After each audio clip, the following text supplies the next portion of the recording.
분들에게 잘 오셨습니다. 함께 하겠습니다. 잘 오셨습니다. 네, 잘 오셨습니다. 우리 청년도 왔어요. 잘 오셨습니다. 네. 제가 미국에서 유학할 때 들은 얘기입니다. 현대 미국 교회의 문제점을 날카롭게 얘기한 교수님이 있었는데 이런 얘기를 했어요. 현대 미국 교회는 되게 예수님의 사랑을 예쁘게 포장한대요. 예수님의 사랑을 잘 포장한대요. 그래서 교인들에게 잘 배달한대요. 사람들이 어떤 이야기를 듣고 싶어 하는지 알고 어떤 이야기에 반응하는지 알기 때문에 그래서 이렇게 사랑을 잘 포장한다고 했습니다. 자, 사랑 이야기는 누구나 좋아할 수밖에 없죠. 내가 어떤 사람이건 여러분이 5분 전까지 어떤 일을 하고 왔건 그것과 상관없이 예수님이 당신을 사랑합니다 라고 하면 얼마나 듣기 좋아요. 그렇죠? 김금덕 권사님, 예수님이 권사님 사랑합니다. 얼마나 좋아요. 권사님이 어떤 사람이건 상관없어요. 예수님이 사랑, 얼마나 좋습니까? 자, 이 사랑은 맞아요. 이게 복음인데, 자, 이 사랑이 맞는데, 그런데 사람들은 이것만 듣기 원한다는 거예요.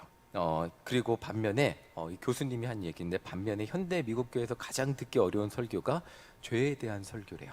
여러분들도 알다시피 미국은 이민자의 나라예요. 그 다양한 문화와 생각을 가진 사람들이 섞여 살아요.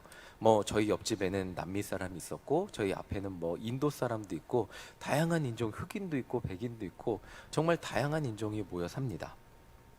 이 다양한 문화와 생각을 가진 사람이 섞여 살기 위해서 선택한 방법이 있어요.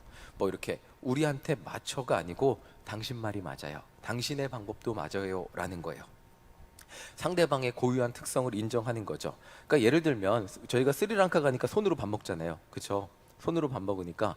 근데 미국 같은 나라에서 손으로 밥 먹으면 미개인 같이 볼 법도 한데 저는 같이 밥을 못 먹었는데 저희 학교에 하버드 유니버시티 되게 좋은 학교잖아요.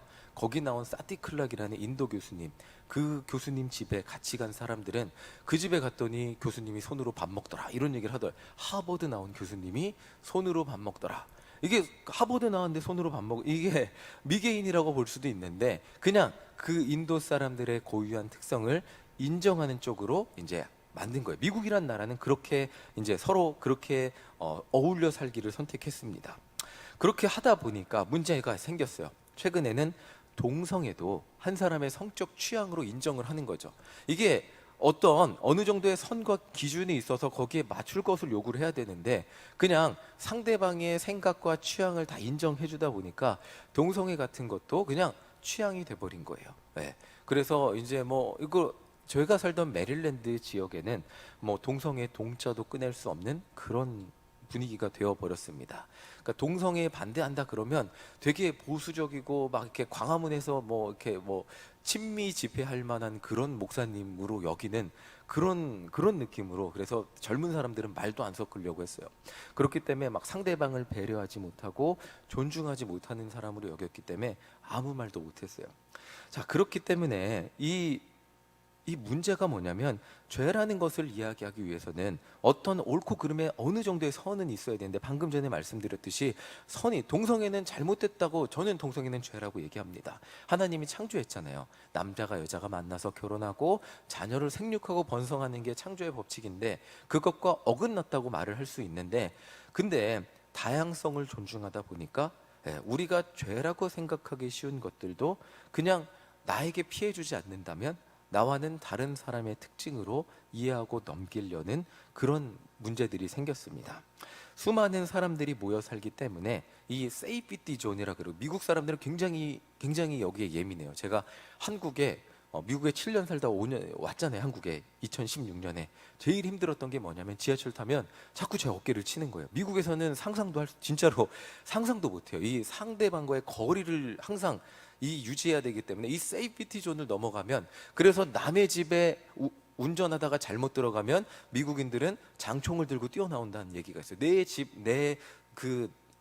내 공간 안에 들어오면 그 사람들은 용서하지 못해요. 근데 그 공간 안에 들어오지 않는 사람, 나에게 피해 주지 않는 사람은 그 사람이 뭐하고 살건 참견하지 않는 게 미국의 문화가 돼버렸죠. 그러니까 특별히 피해되지 않으면 상대방의 잘못을 지적하지 않는 거예요. 그냥 그렇게 살아가는 거예요. 이렇게 되다 보니까 미국 교회에서 죄에 대한 설교를 정말 듣기 어려워졌다는 그런 말을 제가 한 게 아니에요. 미국인 교수님이 한 거예요. 예, 듣기 불편. 다 상대방의 특성이라니까. 피처라 그러죠.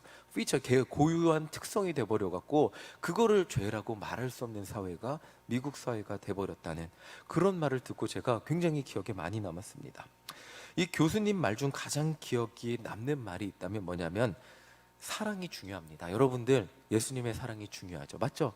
사랑은 누구나 듣고 싶어하고 교회의 핵심은 사랑인데, 사랑이 빛나기 위해서 필요한 것은 인간인 내가 얼마나 죄인인지 깨닫는 것이다 라는 말을 했어요.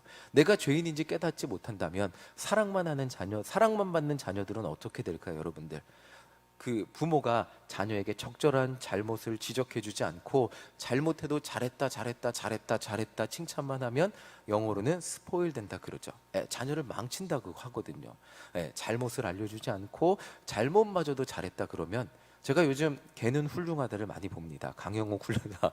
지아가 좋아해서 막 보다가 봤는데 정말 제가 그걸 보면서 배우는 게 너무나 많아요. 걔가 이쁘다고 이뻐해주기만 하다 보면 걔가 주인의 자리에 올라오더라고요.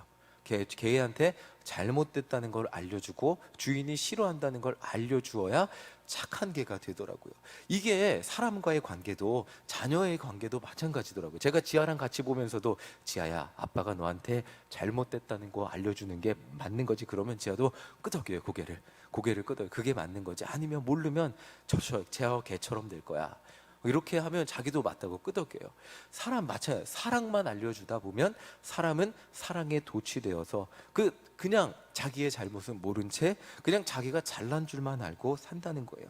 자, 이 교수님 말이 너무나 저는 일리가 있다는 생각이 들었어요. 사랑만 이야기하다 보니까 어느새 예수님의 사랑이 진짜 필요하진 않고 그냥 사랑의 뜬구름만 잡는 것 같이 신앙생활을 하고 있다는 것이 미국 생활, 미국 교회의 문제점이라고 이야기를 하더라고요.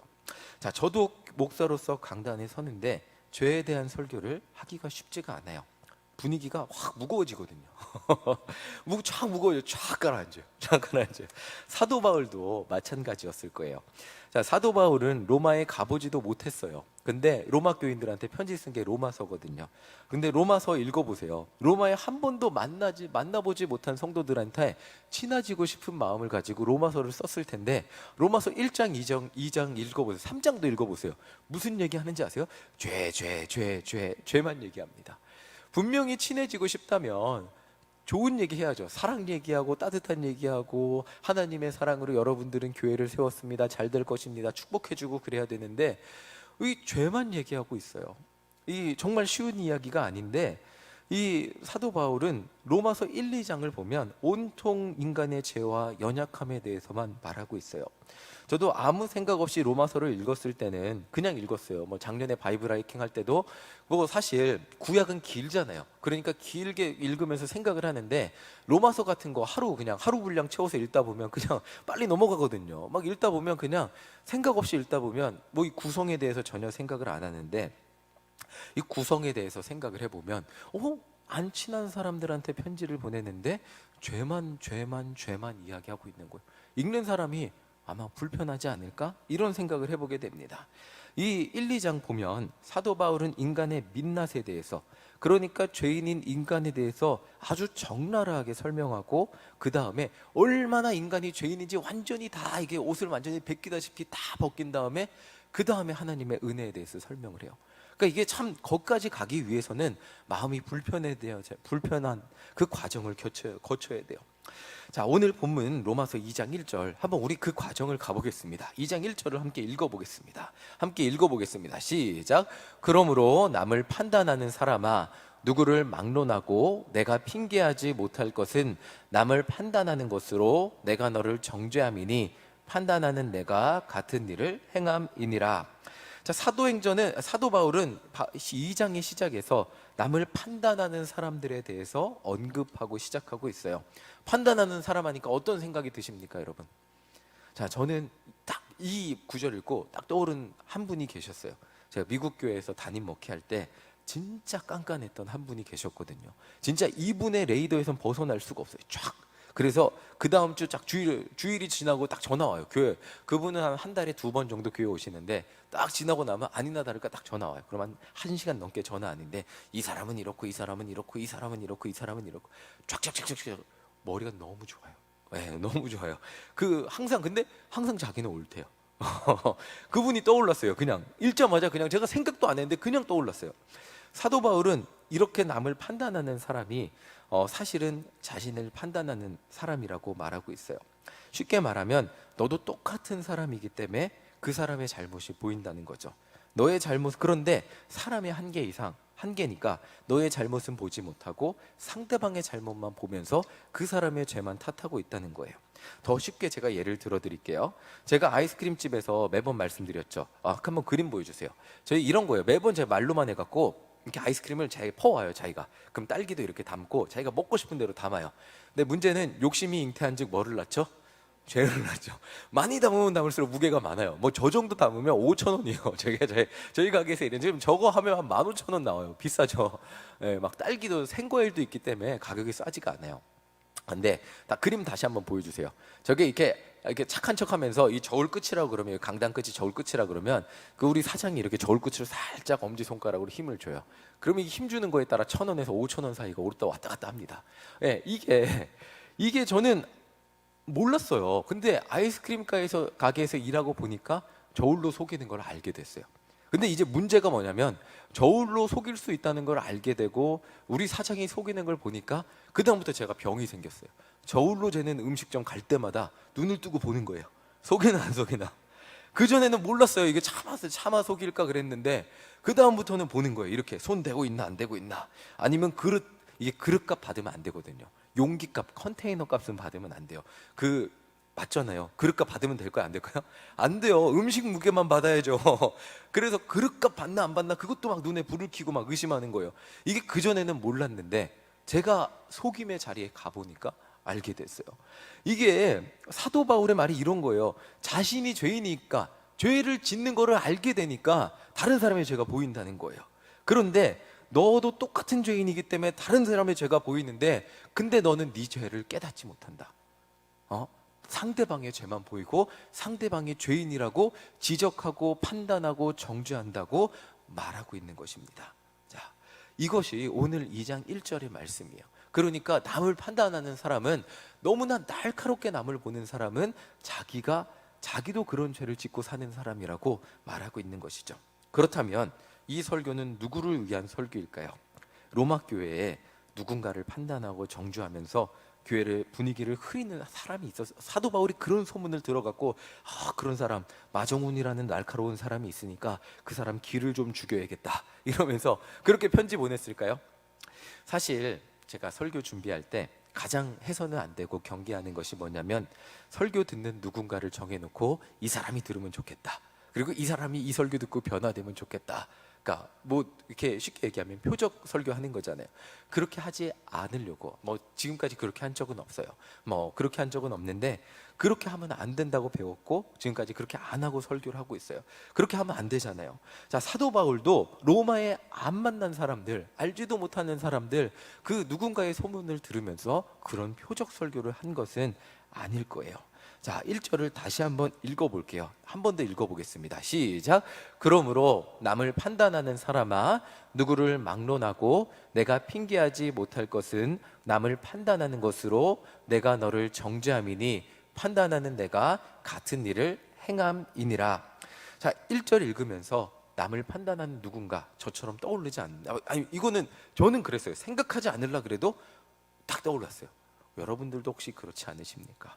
세상을 살다 보면 참 남을 잘 판단하는 사람들이 있어요. 그런데 사도 바울은 이렇게 말하고 있는 거예요. 여러분들이 만약 이 글을 읽으며 남을 판단하는 누군가가 떠올랐다면 당신도 남을 판단하는 사람입니다. 당신도 남을 판단하는 사람이기 때문에 그 누군가가 보이는 것입니다. 누구를 탓할 필요가 없습니다. 남을 판단하는 사람은 그 어떤 사람이 아닌 당신, 아니 우리 모두라고, 그러니까 우리 모두가 뭐냐면 인간이라는 존재 모두라고 설명하고 있는 거예요. 사도 바울이 말하고 싶은 것은 인간 모든 존재가 이 판단의 굴레에서 벗어날 수 없다고 말하는 거예요. 그러니까 이게 그러니까 누구 마정훈이라는 사람, 날카로운 그 사람만 이야기하는 게 아니고 그냥 인간이라면 누구는 자 아시잖아요. 사람이 느끼는 것은 비슷하다는 거 아시잖아요.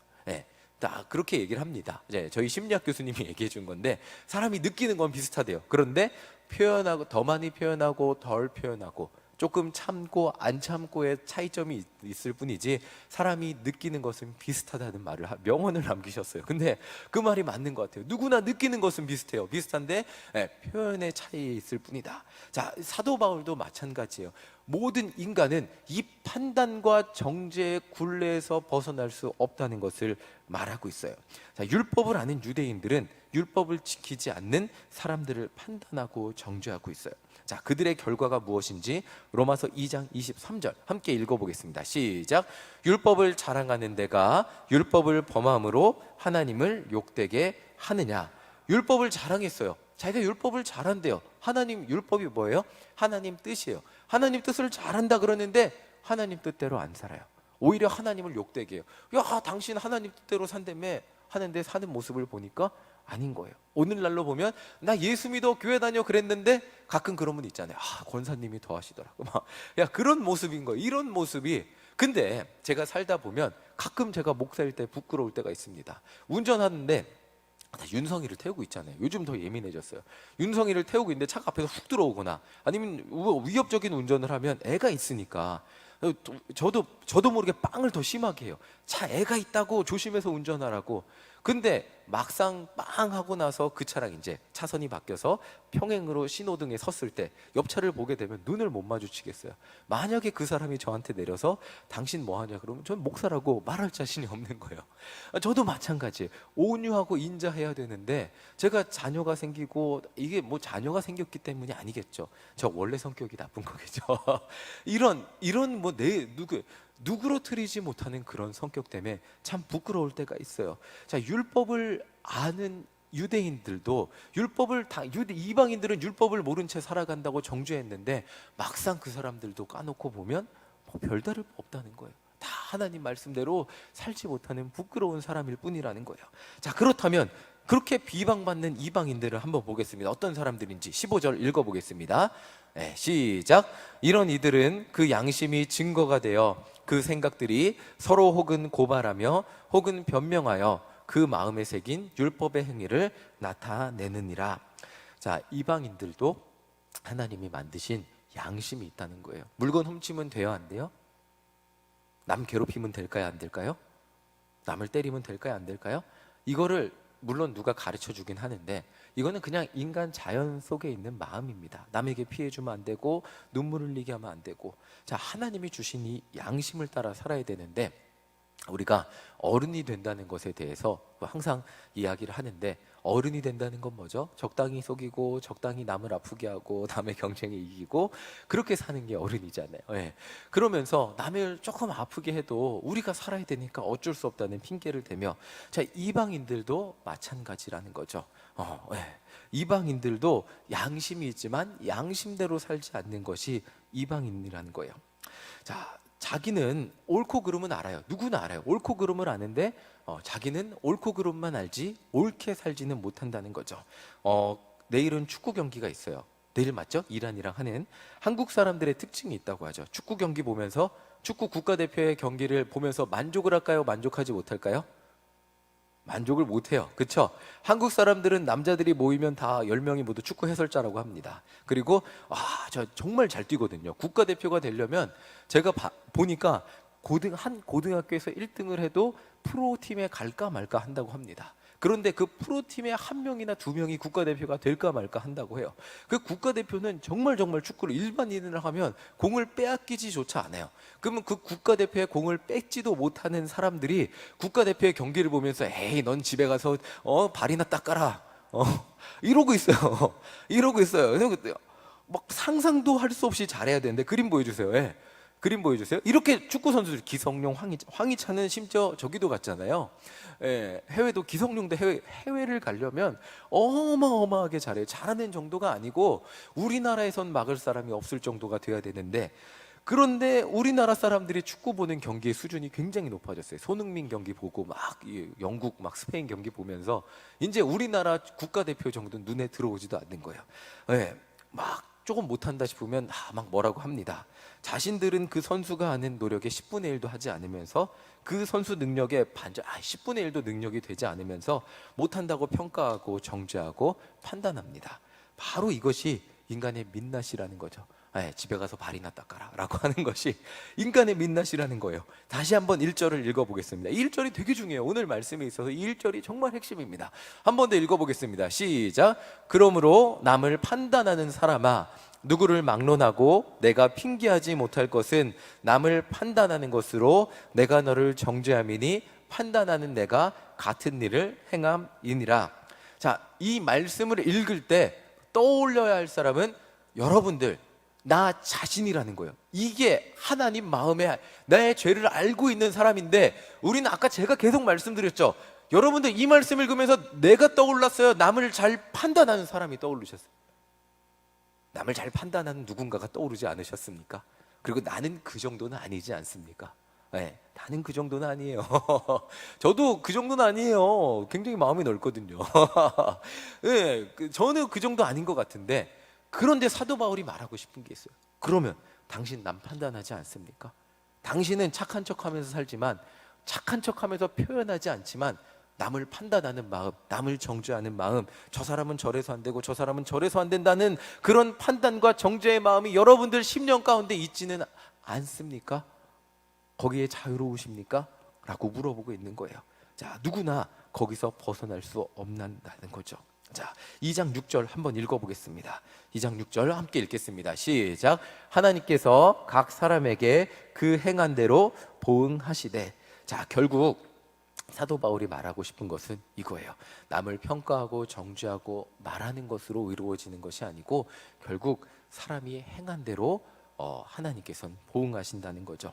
율법을 잘 알고 양심에 대해 잘 알고 누군가를 그러니까 축구 선수 아까 말씀드렸죠. 축구에 대해 잘 알고 저 선수는 저래서 못하고 저 선수는 저래서 못하고 저 선수는 저래서 국가대표인데 해외 리그에 진출하지 못하고 이렇게 잘 알고 있는 사람이 인정받는 게 아니라 진짜 운동장에서 축구하는 잘 해외에 나가는 사람이 인정받는다는 거죠. 자, 성경 많이 안다고 착한 사람이 아니라 성경 잘 몰라도 하나님 뜻대로 사는 사람이 선한 사람이라는 것입니다. 자, 제가 미국에 있을 당시 한국의 한 대형교회 목사님이 오셔서 밥을 사준 적이 있어요. 그 당시 이제 저도 그때는 맥도날드 햄버거가 저의 유일한 외식이었는데 우레옥이라고 1인분에 4만 원이 넘는 갈비를 정말 그 목사님이 무한 리필처럼 사줬어요. 근데 그 목사님이 참 해주신 말씀이 그 고기를 사주면서 얘기하더라고요. 자기도 유학을 했는데 그때 참 어려웠다고 힘들었다고 자기는 유학생들 보면 정말 고기를 한없이 사주고 싶다고 막 이런 얘기를 하셨어요. 이런 이야기를 하면서 요즘 젊은이들은 좀 자기가 이런 얘기하면 꼰대라고 할 것 같지만 자기가 목회 시작할 때 너무 배가 고팠고 그럼에도 불구하고 자기는 하나님이 부르신 곳이라고 생각하면 어디든 가려고 했다고 거기에서 목숨 걸고 승부를 보려고 했다고 이런 이야기를 그게 목사의 삶이라는 이야기를 해주셨어요. 그런데 요즘 젊은 목회자들은 굉장히 똑똑하고 교육 수준도 올라가고 유학도 많이 오는데 목회지를 고르는데 너무 생각이 많고 따지는 게 많다. 네. 자신이 인생의 자기의 삶을 자기의 힘으로 책임지려고 하면 할수록 하나님이 일하실 곳은 줄어든다고 한번 목숨 걸어보라고 이런 이야기를 하는 말씀을 들었어요.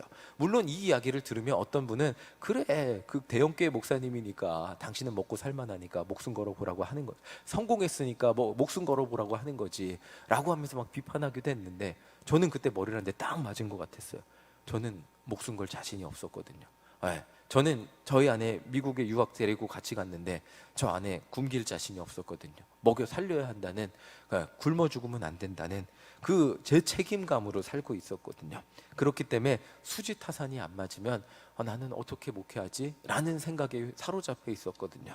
하나님께 맡겨야 한다는 것을 알았는데 안다고 그렇게 살지는 못하고요. 알기만 하고 그렇게 살지는 못하고 있어. 엄청난 차이예요. 아는 것과 그렇게 사는 것은 정말 하늘만큼 땅만큼 차이가 있었어요.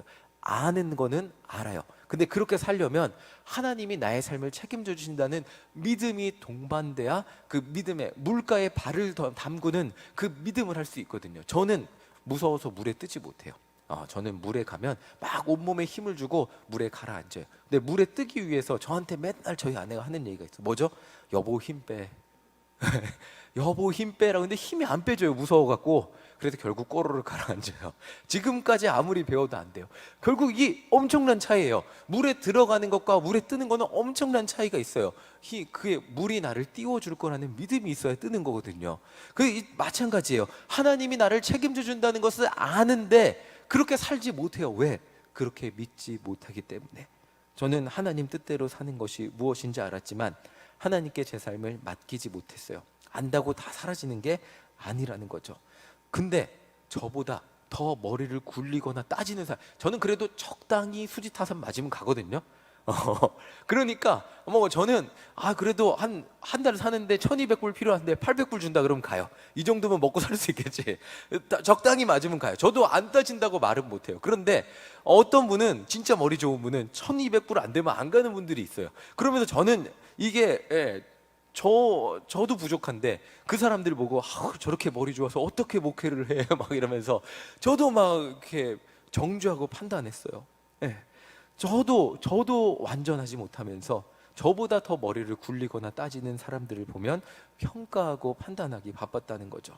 그런데 돈이 없는 상황에 극단으로 가보니까 그제서야 남을 평가하고 판단했던 그 사람이 바로 저라는 것이 깨달아지더라고요. 그것이 깨달아지는 순간이 하나님 그 사람이 저입니다. 그러니까 하나님 제 모든 것을 맡길 테니 제 삶을 책임져 주세요 라는 고백을 할 수 있어요. 그 끝까지 가봐야 고백을 하게 되더라고요. 자, 이렇게 사도 바울은 모든 사람이 자신은 의롭다고 생각하고 남을 판단하고 정죄하는 늪에서 빠져나올 수 없는 모든 사람이에요. 여러분도 빠져나올 수 있다고 생각하시죠? 아니에요. 우리는 모두 그 판단과 정죄의 늪에서 빠져나올 수 없다는 거예요. 왜? 우리는 자연스럽게 판단하고 정죄하기 때문이에요. 여러분들 생각하지 않으려 그래도 제가 조금 설교를 지루하게 하면 바로 몸이 반응이 오십니다. 누님 감기시거나 성경 설교를 좀 설명 길어지거나 나랑 흥미 없는 얘기하시면 바로 다른 생각으로 여러분들이 의도하지 않았건 집에 오늘 저녁에 집에 가서 내일 아침에 무슨 음식을 차려서 가족들에게 밥을 줘야 될지 이런 생각이 자연스럽게 들죠. 그렇죠? 이거를 생각하려고 하십니까? 갑자기 나 밥을 해야 되는데 막 이게 아니잖아요. 자연스럽게 우리 머리에 침투하는 게 그게 우리의 생각이에요. 마목사님 조금만 더 재밌는 얘기 아니면 조금 더 성경 사람의 취향에 따라 사람의 취향에 따라 제가 젊은이고 설교를 하는데 청년들 맞추려고 하니까 재밌는 얘기를 너무 많이 하니까 한 청년이 찾아왔어요. 목사님 성경 얘기 좀 많이 해주세요. 또 성경 얘기 많이 하니까 어떤 청년이 목사님 재밌는 얘기 해줘. 어느 장단에 맞죠? 사람은 누구나 자기 취향에 맞춰서 생각을 합니다. 그리고 그게 자기와 맞지 않으면 자연스럽게 그거를 내가 왜 설교가 재미가 없지? 막 한참 생각하는 게 아니고 그냥 본능적으로 생각하는 거예요. 자기와 맞지 않는 것들을 너무나 본능적으로 생각하고 판단하는 거예요. 이 굴레에서 어떤 인간도 벗어날 수 없다고 말하고 있는 거예요. 자, 그래서 이 바울은 로마서 2장에서 쭉 길게 얘기해 줘요. 율법에 의한 사람들은 율법으로 판단하고 양심에 의한 사람은 양심으로 판단하고 당신들은 모두 죄인인데 당신은 조금 낫다고 생각하면서 조금 더 못되다고 생각한 사람을 한평생 판단하고 정죄하며 죄인으로 살아갑니다. 그런데 생각해 보세요. 당신도 죄인입니다. 이렇게 얘기하고 있는 거예요. 3장 10절 12절 이거예요. 바울이 말하고 싶은 게 바로 이거예요. 3장 10장 12절 자 읽어보겠습니다. 시작. 기록된 바 의인은 없나니 하나도 없으며 깨닫는 자도 없고 하나님을 찾는 자도 없고 다 치우쳐 함께 무익하게 되고 선을 행하는 자는 없나니 하나도 없도다. 자 보세요. 의인은 없는데 하나도 없는데 보세요. 스스로 깨닫는 사람이 있어요 없어요? 없어요. 자, 판단하는 사람이란 말을 들었을 때 내가 떠오르신 분이 있으면 한번 손 들어주시면 감사하겠습니다. 난 너무나 판단하는 사람이야. 나보다 탁 떠오르는 사람이 있으셨잖아요. 저 사람 있으셨잖아요. 자, 이게 여러분들 잘못이 아니고 그냥 인간 자체의 본성이라는 거예요. 사도 바울이 말하고 싶은 것은 당신들 남 탓하지 마세요가 아니고 우리는 누구나 나 자신을 보지 못하는 존재입니다. 남의 잘못만 보는 죄인일 뿐입니다. 이 죄의 굴레는 노력한다고 벗어날 수 없고 착하게 산다고 해도 벗어날 수 없습니다. 여러분들은 여러분들 자신의 죄보다 남의 죄를 보며 미워하고 평가하고 판단하는 그런 본성을 가지고 그 한계를 가지고 살아가고 있습니다 라고 설명해 주고 있는 거예요. 자, 사도 바울이 이렇게까지 말한 이유는 우리에게 구원받을 가능성이, 여러분에게 그리고 저에게 구원의 가능성이 단 1%도 없다는 것을 깨닫게 하기 위해서예요. 내가 착한 일 하니까 조금 더 구원받을 가능성이 있겠지, 나의 착한 일을 근거로 내가 남을 하나 더 도왔으니까 구원받을 가능성이 아니라는 거죠. 자, 3장 21절, 구원의 근거는 이거밖에 없다는 거죠. 함께 읽어보겠습니다. 시작. 이제는 율법 외에 하나님의 한 의가 나타났으니 율법과 선지자들에게 증거를 받은 것이라. 자, 율법과 양심이라는 기준과 판단으로는 이 세상 어떤 사람도 의롭게 될 수 없어요. 사람이 의롭게 될 수 있다는 것은 단 하나밖에 없다는 거예요. 23절, 24절 읽어보겠습니다. 시작. 모든 사람이 죄를 범하였음에 하나님의 영광에 이르지 못하더니 그리스도 예수 안에 있는 속량으로 말미암아 하나님의 은혜로 값없이 의롭다 하심을 얻은 자가 되었느니라. 모든 사람은 이 기준을, 양심이라는 율법이라는 기준을 지켜서 의롭게 될 수 없는 존재예요. 저와 여러분 모두예요. 어떤 사람도 행동으로, 율법으로 이런 기준을 지켜서 의롭게 될 수 없어요. 오히려 이걸 지키려고 하면 할수록 내 삶이 너무 버겁고 힘드니까, 여유가 없어지니까 지키지 못하는 사람들을 탓하고 정죄합니다. 자, 내 삶에 여유가 있으면 다른 사람들을 사랑해줘요. 그런데 바리새인들이 왜 이렇게 탓을 했을까 생각해 보면 사실은 자신들도 율법을 지키고 살기가 빡빡하고 힘든 거예요. 자신들도 그렇게 살아가기 힘드니까. 자, 생각해 보면 돈 없는 사람이 세상을 탓하고, 자신의 마음에 여유가 없는 사람이 세상을 비관하고 탓하게 됩니다. 왜 그럴까요? 마음에 여유가 없기 때문에, 감사가 없기 때문에. 바리새인들도 율법을 지키고 살기가 너무 힘든 거예요. 자기들도 완벽하게 지키고 살아야 되니까. 그런데 율법을 지키지 않고 사는 저 사람들, 예수님이 저 사람들 만나주고 계세요. 눈에 지금 나도 율법 지키고 살기 너무 힘든데 이렇게 힘들게 살고 있는데 하나님이 칭찬해줘야죠. 내 칭찬은커녕 독사의 자식들이라고 막 뭐라 그러고, 저렇게 율법도 안 지키고 막 사는 사람들한테 가서 사랑한다 그래요. 이게 공평해요, 안 공평해요? 안 공평한 거예요. 바리새인들이 느끼기에 나 이렇게 힘들게 사는데 나 좀 인정해 주지. 율법일과 양심이라는 기준을 지키고 살려고 하면 할수록 그 기준이 너무 높고 힘들기 때문에 내 마음의 여유는 사라져요. 힘들어져요. 그러니까 안 지키는 사람만 판단하고 정죄합니다. 자, 이런 거죠. 제가 지아가 막 초콜릿 좋아하잖아요. 초콜릿 먹고 싶어 하는데 못 먹게 해요. 막 못 먹게 해요, 초콜릿. 그러면 엄마, 아빠 초콜릿 좀 먹게 해주세요. 그런데 안 돼, 너 이빨 썩어. 근데 어느 날 제가 인성이가 왔어요. 인성아, 너는 이빨이 안 썩었으니까 초콜릿 줄게. 그러면 지아가 뭐라 그럴까요? 엄청난 난리가 나겠죠. 엄마, 왜 나는 초콜릿 못 먹게 하고 인성이만 먹게 해요? 불공평해 하면서 그 초콜릿 먹고 싶은, 사실은 반대예요. 지아가 이빨이 건강하고 인성이가 안 건강한데 난리가 나겠죠. 자기의 마음의 초콜릿을, 만약에 지아가 마음껏 초콜릿을 먹었다면 동생도 먹게 하겠죠. 근데 자기 마음에 여유가 없으니까 다른 사람이 초콜릿 먹는 것조차 감당할 수 없는 거예요. 쟤는 왜 먹게 하냐고 불만을 이야기하고 엄마 아빠는 나를 사랑하지도 않는다고까지 결론이 가게 되는 거죠. 이게 인간의 굴레인 거예요. 양심의 기준으로 그 행동으로 지키고 살려고 하면 그 기준이 너무 높고 힘들기 때문에 지키고 살다 지쳐요. 그러면 안 지키는 사람을 평가하고 판단하고 정죄하게 됩니다. 당신 그따위로 살면, 내가 이렇게 살아도 힘든데 당신 그따위로 살면 천국의 천자나 들어볼 수 있을 것 같아? 큰일 납니다 라고. 이게 인간의 한계라는 거예요. 그래서 사도 바울이 말하는 것이 뭐냐면, 인간이 의인이 될 수 있는 단 하나의 길은 하나님의 용서, 그거밖에 없다는, 판단과 정죄가 아니고 나를 위해 희생하신 하나님의 용납하심밖에 없다는 거예요.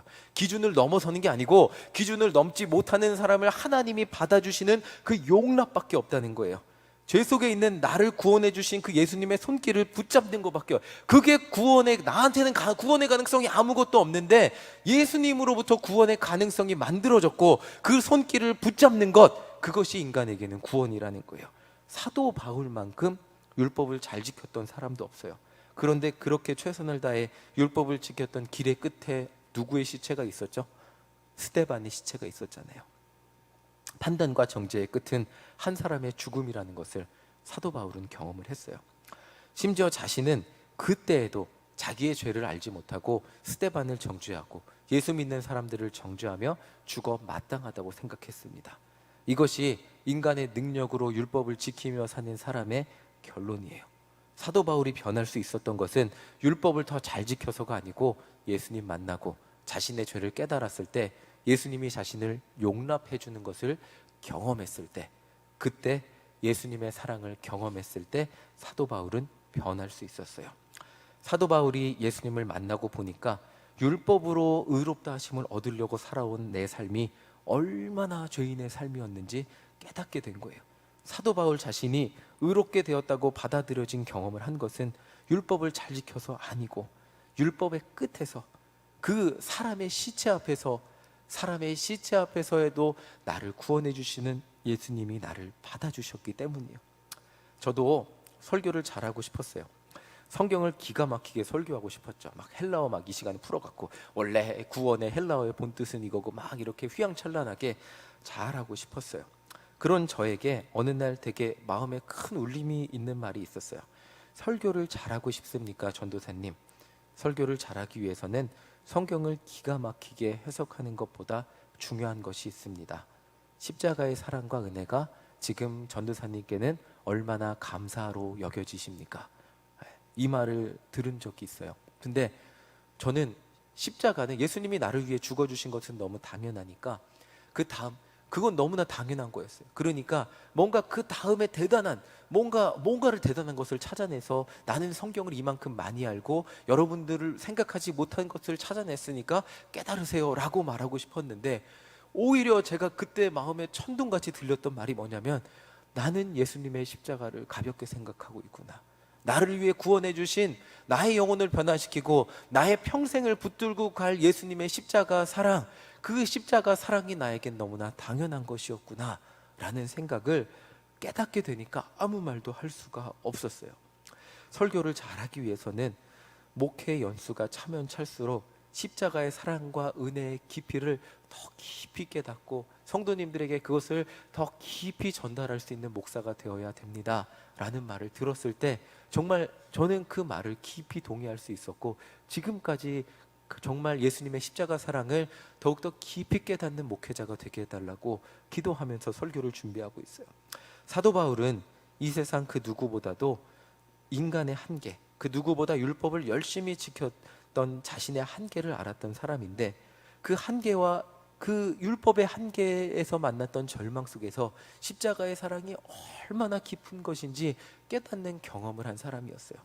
그리고 그 깊은 사랑을 로마 교회 교인들에게 정말 절실히 알려주고 싶기 때문에 이렇게 죄를 얘기하고, 여러분들에게는 그렇게 구원받을 가능성이 하나도 없지만 예수님의 사랑은 이렇게 값진 것이고 귀한 것이고 정말 귀한 것입니다.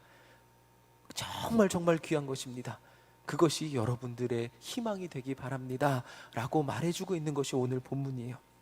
이 사순절 기간 동안 여러분들은 무엇을 경험하기 원하십니까? 신앙의 연수가 차면 찰수록 이 사순절이라는 단어가 어떻게 느껴지십니까? 매년 사순절을 경험하다 보니 예수 나를 위하여 십자가를 질 때 예수님의 십자가 아픔을 기억하며 얼마나 아팠을까 하는 동정의 눈물, 그 눈물 이상의 나를 정말 나 같은 죄인을 살려주기 위해서 예수님이 죽으셨다는 그 구원의 감격과 은혜가 매년 깊어지는 우리 성도님들 되시기를 간절히 소망합니다.